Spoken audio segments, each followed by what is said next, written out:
Hey everyone, welcome back to the Marquee Garage. Today we're going to be working on my new Road Glide. Obviously the first thing you got to do with any Harley-Davidson is change out the bars. So we're going to be taking off the mini apes and we're going to be going with a set of pullback risers and mid bends from Thrashin Supply. I've got Thrashin Supply bar set up on my Dyna and it's super comfortable, looks great. So, when it came to figuring out a bar and riser setup for the Road Glide, had to be Thrashin. So follow along. We'll go over how to install the Thrashin bar and riser setup on your 15 to 23 Road Glide. The bike in the back is my 2021 Road Glide Limited. So that's the specifics on the bike. We'll go over what we're installing.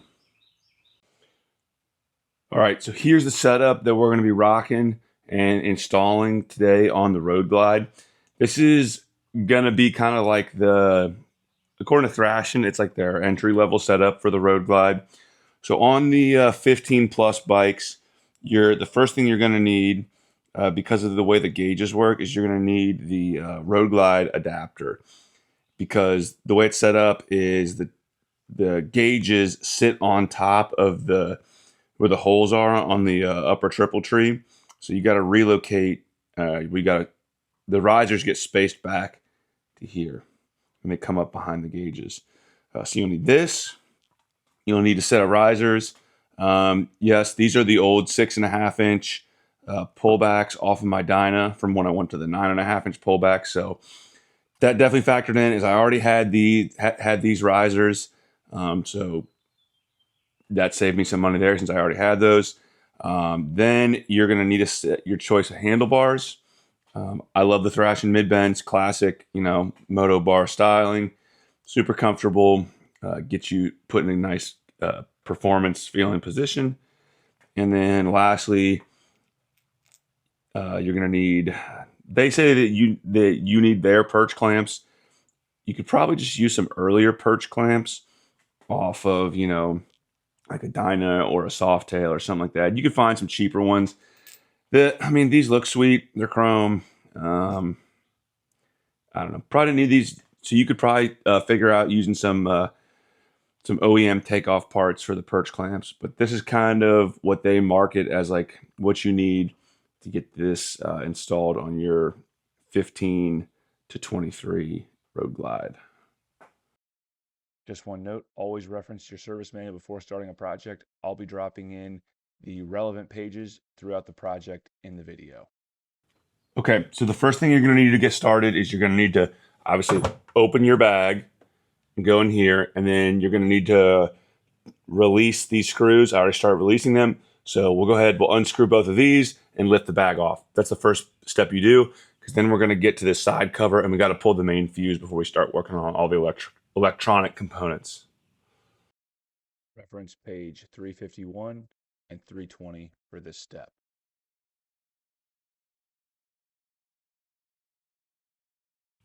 Once you get the bag off, you're going to want to remove your side cover. So on the side cover, there's 1, 2, 3. And that corresponds with 1, 2, and then 3 rubber grommets. So you're going to need to pull it out there.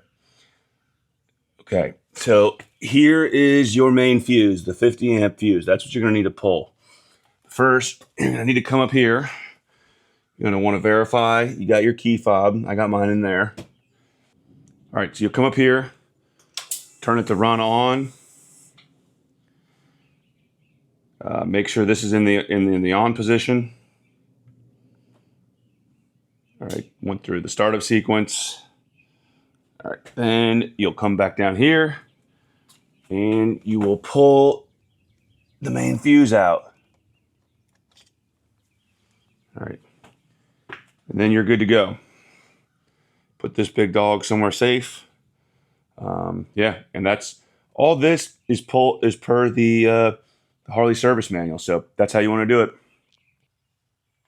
Okay, now you'll work on getting this gauge bezel off and like this lower shroud off in order to expose everything to get the handlebars off.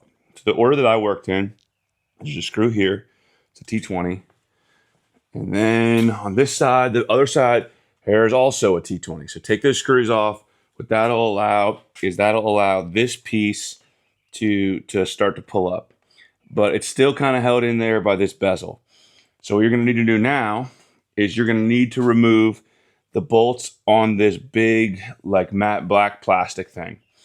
So what you can do is, in order to get to this top bolt that went here and right there, there's 4 bolts, so 2 top ones and then 2 lower ones that we'll get to in a second. But in order to get to these, the way I found it easiest was you're going to have to rotate the bars over, and then you can get your ratchet in like this. It'll be a straight shot to get this top bolt. That's a T40. Just be careful not to drop it. And then same thing on this side, on the top bolt. You'll rotate the bars. Kind of hard to do one-handed with this big heavy bike, but you'll go ahead and you'll rotate it over so you can get your ratchet in here to get that T40 bolt out. And then for the lowers, so for the lower bolts, we'll go ahead and we'll turn the bars back straight. So we'll do that now. Okay, all right, we're back straight. Then what you're gonna need is, so you have this piece. This piece like fits up. This piece, come on camera. This piece fits up in here. It'll be up there like that. And then there'll be your T40 bolt here and your T40 bolt over here.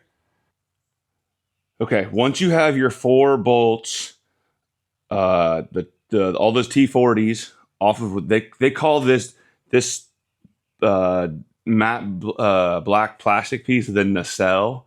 So what I did is I carefully pulled this piece forward, which allowed you to access this. So you can see the clip. There's a clip here. I'll just pull it out.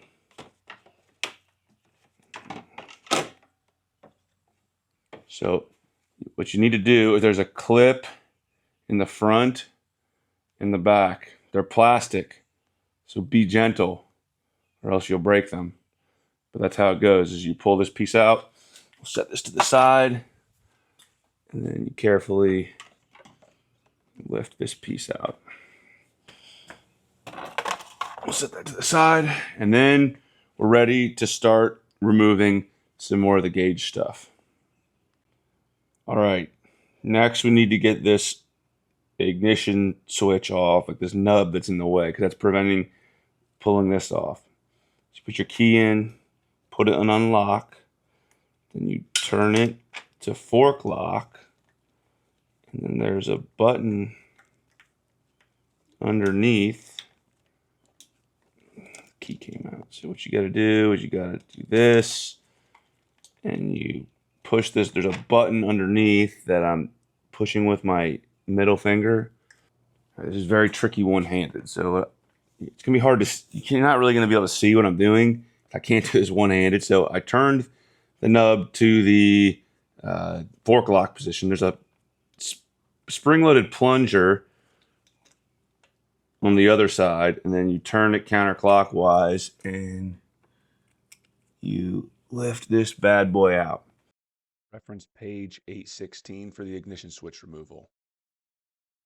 Okay, so once you get the nacelle surround out of the way and you get the ignition nub off, this piece, this chrome cover, this chrome cover sits down in here and prevents you from just lifting this assembly off. What you're going to want to do is, so this sits down there like, it's fighting with me. Anyways, you get the deal. It sits down there like this. What I used a pick, a plastic one, and I came in from the side and just turned it and popped, because there's this little nub right here that holds it in from the back, and then it just slides out. So I used that pry tool so I could get that popped out, and then this pulls out. Okay, so I got it lifted out, but there's essentially going to be 3 connectors on the back of this thing. So we'll set this down for a second. You have one here, one here, and then one here where my thumb's pointing. So, and it goes like this. So carefully set that there for a second. So with each connector, all right, so you got this connector here. It's probably the easiest one. You just press right on it right there, and then it'll pull off. This one is a pain because it's upside down, and the little push thing is right here. So you gotta essentially like reach your hand around the gauge and try to get to it with one of like your middle finger or your index finger. Then this plug, this one is in the center. You got to carefully pry off this retainer and this retainer right here.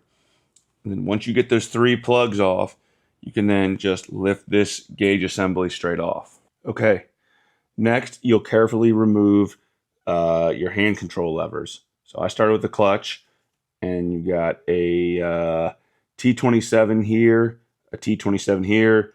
Carefully pull those off. Then once you remove the perch clamp, you'll just carefully pull that out, and then just set this, carefully set that down to where it's not going to rub on anything. Then the same thing goes over here. Your brake master cylinder. There'll be here's the perch clamp, so you can see that. It'll be like this. So what you do is you remove one bolt here, one bolt here. Okay, we'll go over how to remove the switch housings now. Just like your traditional Harley, there's a bolt that goes through here and here there's a front housing. So we'll take a look at that. Let me set this down for a second.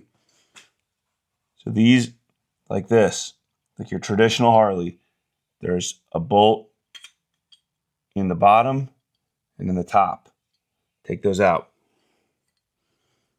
Okay, so now coming back over here to the bike, you're going to have a connector here on the left, a small one, and then one on the right, slightly larger.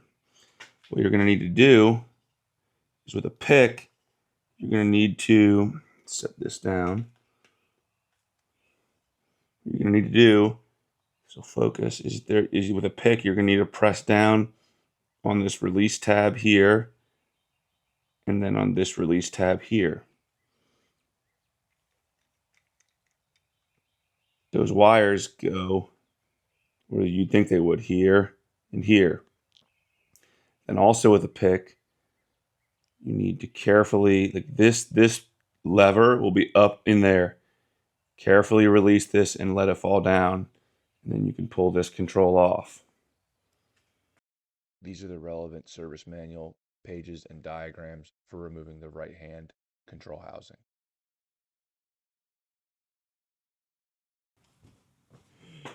Once you get your switch housing off, you can then just pull your grip off the bars.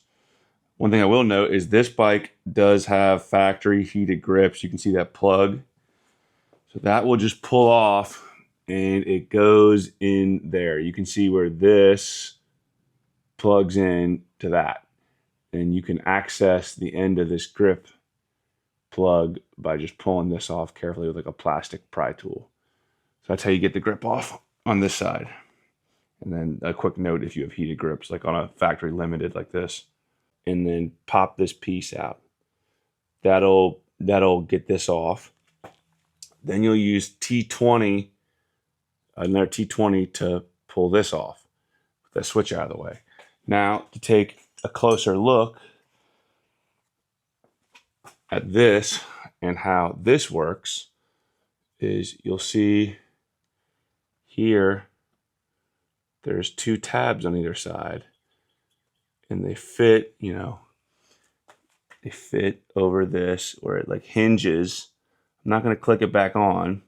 You could see how this piece, you can see how this piece comes up here and then hinges over. And so you want to pry up, take this off, do your T20s, pull that off. Then what you'll do is use a pick, kind of like this. Use a pick to push in here on that. Then you'll lift up, focus. Once you use a pick to push this out, you'll then lift up here, and then this whole thing will hinge down. These are the relevant service manual pages for removal of the left-hand control housing and the diagram explaining it. Okay, so we've got everything removed from over here. Got everything removed from over here. I'm not sure what the deal is on this, on the heated grip over here. It didn't come apart really easily, so I think what we're going to do is we're going to unplug everything from here, take the bars off, and then figure out this. My sense is that I'm going to have to disconnect it here and then pull the wiring out, and then this entire grip will come off. I'm just scared to pull on this too much. I can tell there's a wire connected. Well, I know there's a wire connected to make this work. And when I pull on it, it moves, but I can feel a wire getting taut. So what I'm going to do is I'm going to take everything apart. I'll start unplugging connectors. I took pictures. So out of the left side, it looks like we got, let's see here. We got this small connector right here. So we got this connector here, then this connector that runs to this main block. Okay, so that is, so your two small ones coming out of the left, and you got your big one over here. Then coming out of the right, you've got this big connector that plugs down here, and then two connectors over here. So we'll go ahead and take all those out. Then you need to go and you need to get with a 1/4-inch Allen, take off 1, 2, 3, 4 on the top clamp. So we'll go ahead and we'll zip those off. Okay, now we got our bars over here. The wires are all pulled out now, but essentially all you got to do is, so these wires are like this. Remember, the white ends are up here at the hand control, and then these black ends are the ones that poke through down here. So essentially, what you're going to do, and then here's all your controls for the throttle, and then here's your drive-by-wire throttle control. So what you'll do is you'll start tugging on this end and start pulling this out of the handlebar down here. And then you'll have to push from here. So you'll push and you'll pull. You'll push and you'll pull. And you'll get these two wires out, your right side, your throttle side. So you get all those pulled out. It's pretty easy. I mean, yeah.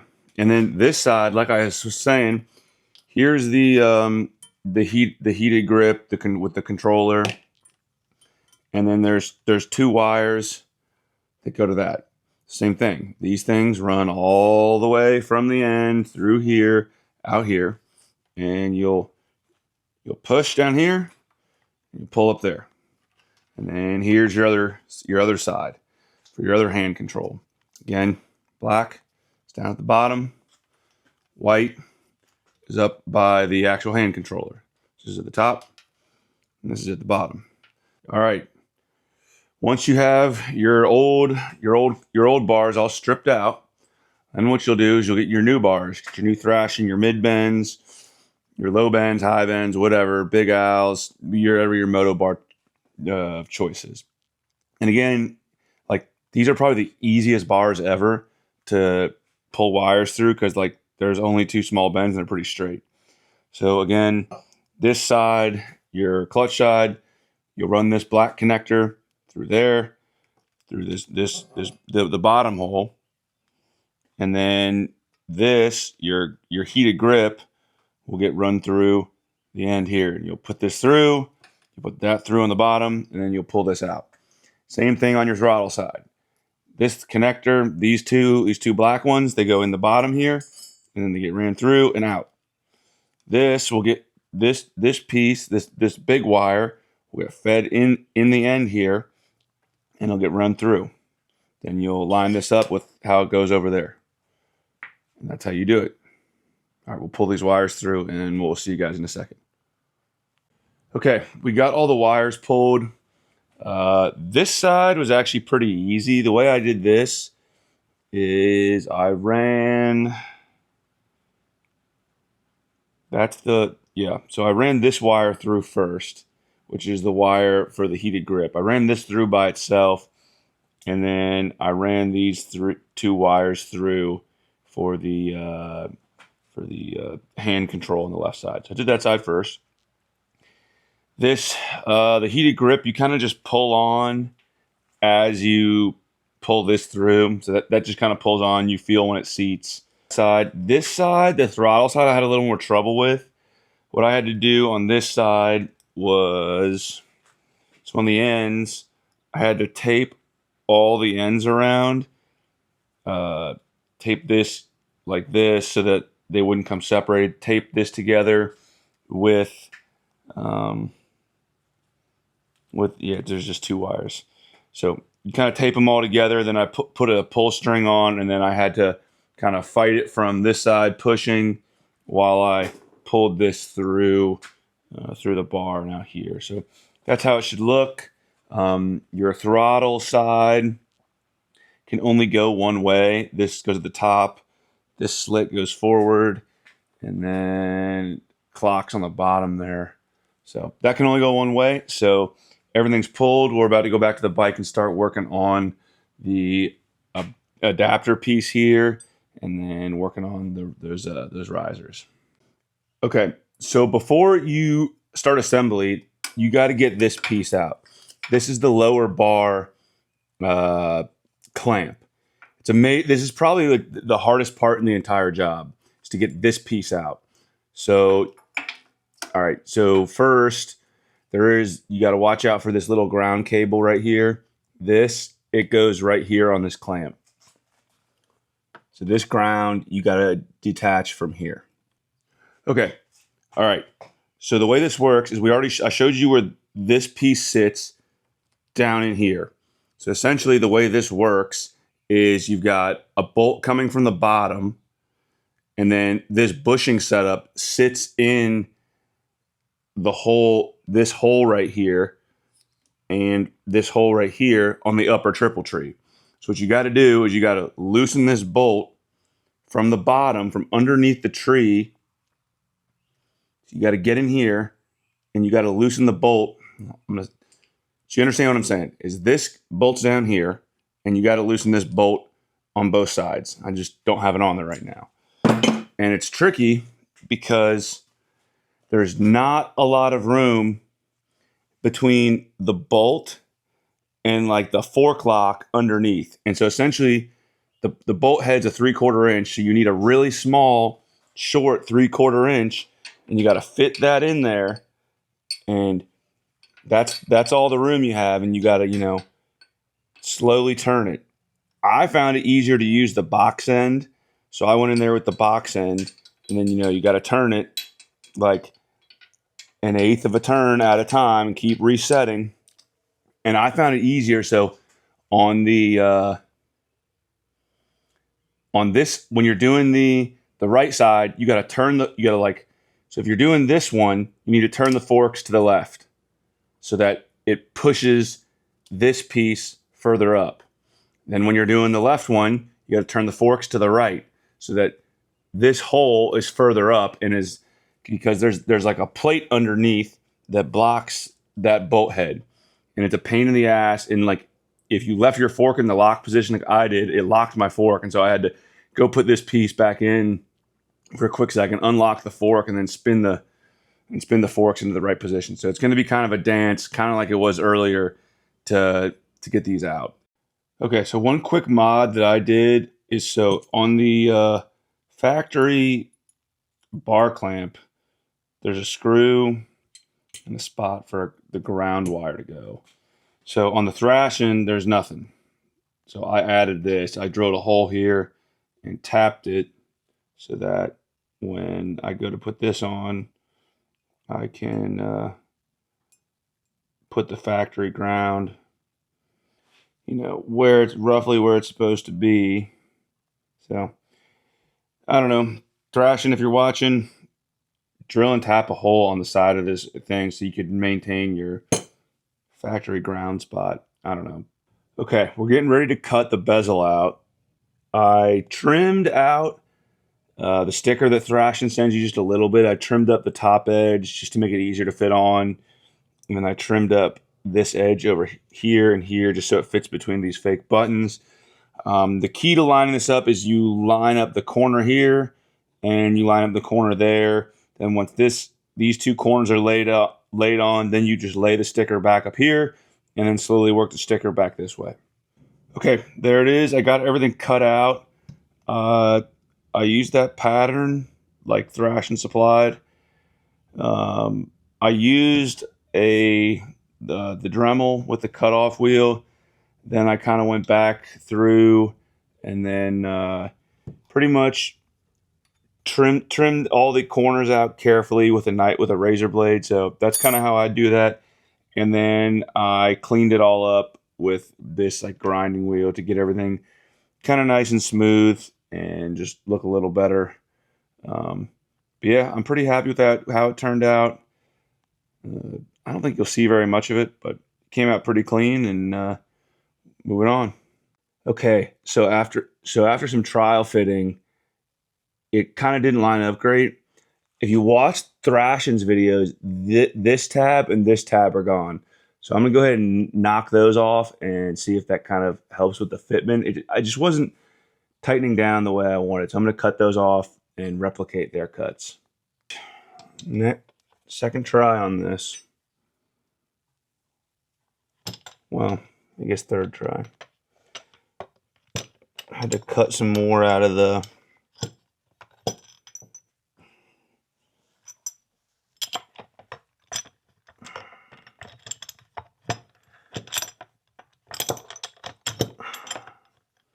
this part is a pain. Okay. All right, got that one. Then that up through there.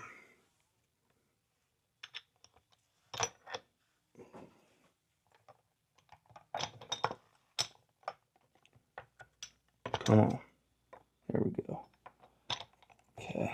All right. Okay, now let's run them down. Hand tight. Where it's supposed to be.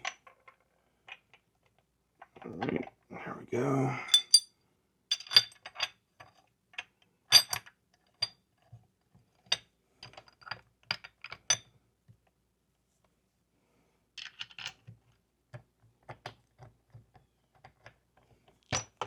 Okay, there we go. That fits good now. Okay, so I got everything together.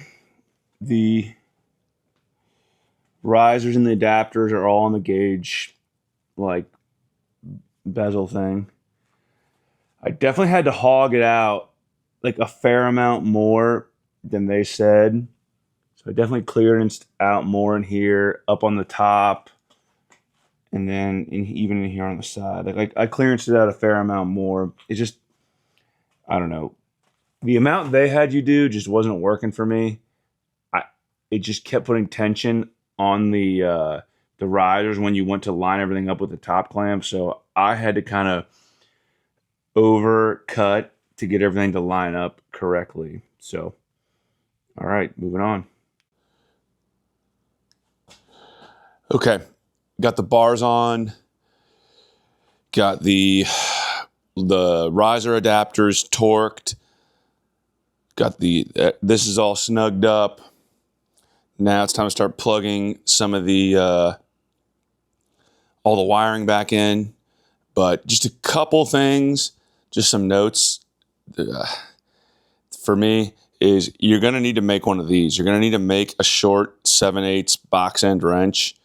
That was the only way that I could get in there. Okay, so with this short wrench, I was able to get up and underneath and get on there. And then you can see here, it'll come to focus, it like barely clears the inner fairing. So that's why you need that short wrench so you can, So you can come up here and turn down. That's what you need this for. And then the other thing that I did, that I changed from the directions is, so like, it's kind of hard to see, but I ended up notching out more of the, like there was a tab that sat down in here.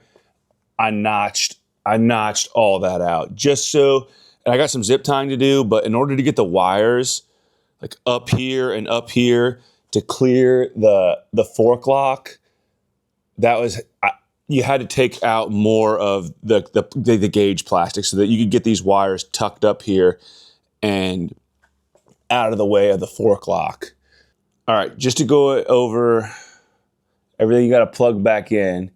On the gauges, you got your one plug down here. You got your big, you got the center plug in here.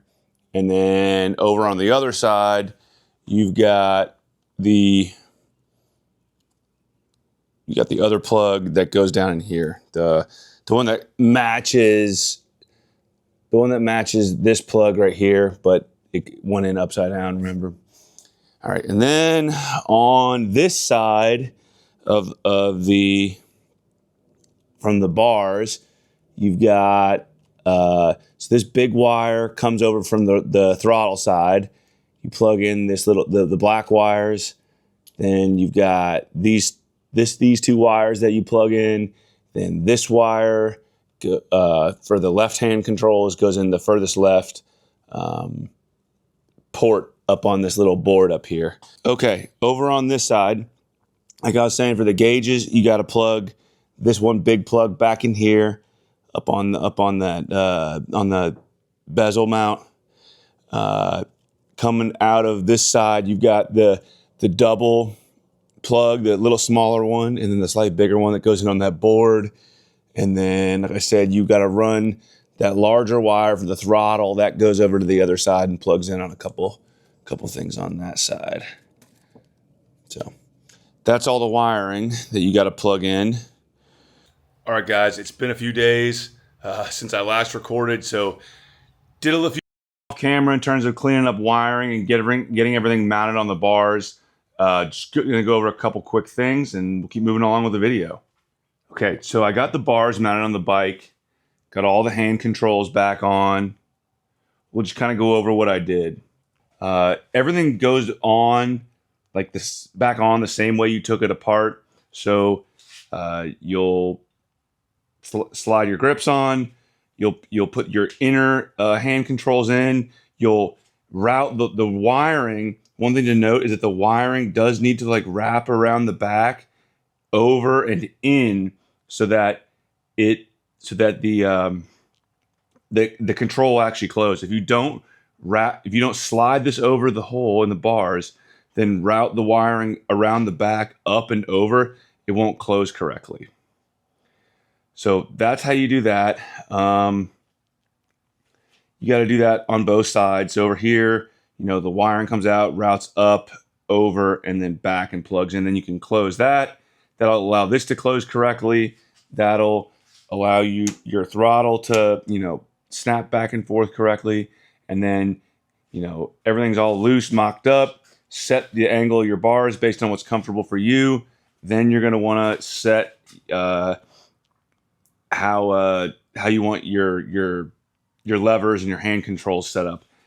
I like my clutch just a little bit just cocked down, whereas on my brake, I like my brake just a little more flat.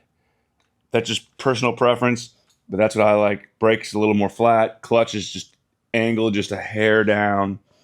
Okay, one last thing. Before you button it up and put all the covers on, you will want to check that all your hand controls function. So, turn it on, put it in the run position, check your horn, check your blinkers,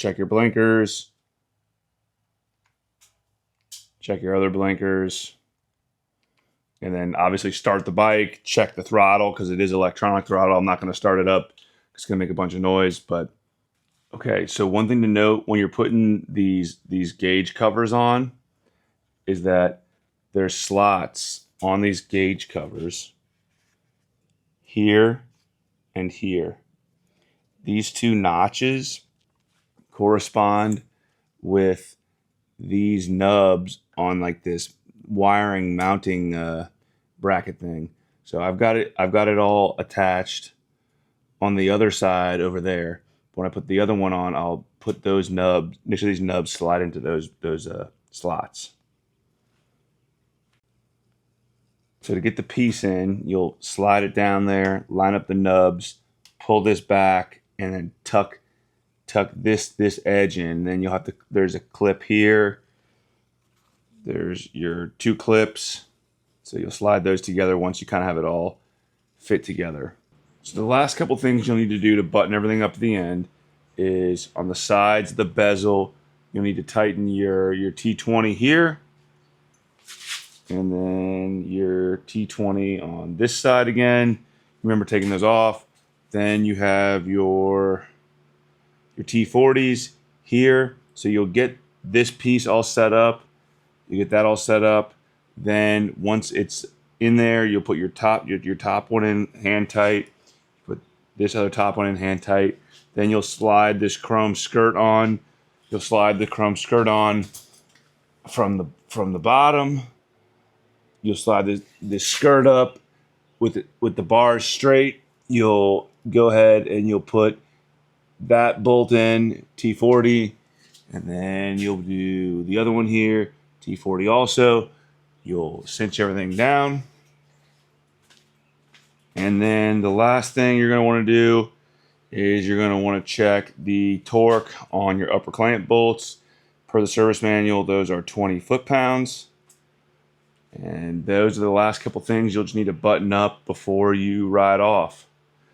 Check all your fasteners before you go for a test ride. Make sure everything's tight and torqued per the factory service manual.